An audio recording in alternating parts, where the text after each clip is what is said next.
മലപ്പുറം കിഴിശ്ശേരിയിൽ യുവാവിനെ തട്ടിക്കൊണ്ടുപോയി കെട്ടിയിട്ട് ക്രൂരമർദ്ദനത്തിനിരയാക്കി. കോഴിക്കോട് മാങ്കാവ് സ്വദേശി മുഹമ്മദ് ഷാലുവിനെയാണ് 5-അംഗ സംഘം തട്ടിക്കൊണ്ടുപോയത്.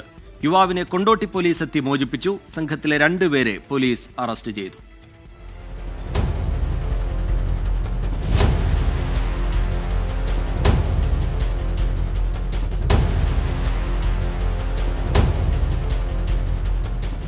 ബൈക്കിൽ സഞ്ചരിക്കുകയായിരുന്ന മുഹമ്മദ് ഷാലുവിനെ കൊണ്ടോട്ടി പുളിക്കലിൽ വെച്ചാണ് തട്ടിക്കൊണ്ടുപോയത്.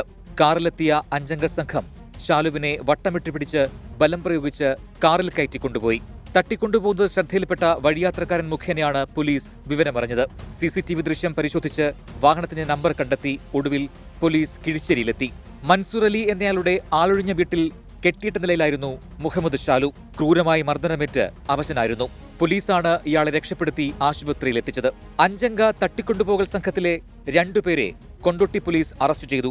മോങ്ങം സ്വദേശികളായ നബീൽ, ഇർഫാൻ, ഹബീബ് എന്നിവരാണ് അറസ്റ്റിലായത്. വീട്ടുടമ മൻസൂർ ഉൾപ്പെടെ 3 പേർ കൂടി പിടിയിലാകാനുണ്ട്.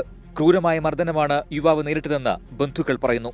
നേരത്തെ നടന്ന സ്വർണ്ണക്കടത്തുമായി ബന്ധപ്പെട്ട ഇടപാടിലെ തർക്കമാണ് തട്ടിക്കൊണ്ടുപോകലിന് പിന്നിലെന്നാണ് പോലീസിന്റെ കണ്ടെത്തൽ. പോലീസിന്റെ അവസരോചിത ഇടപെടലിലാണ് യുവാവിന്റെ ജീവൻ രക്ഷിക്കാനായത്. 24 മലപ്പുറം.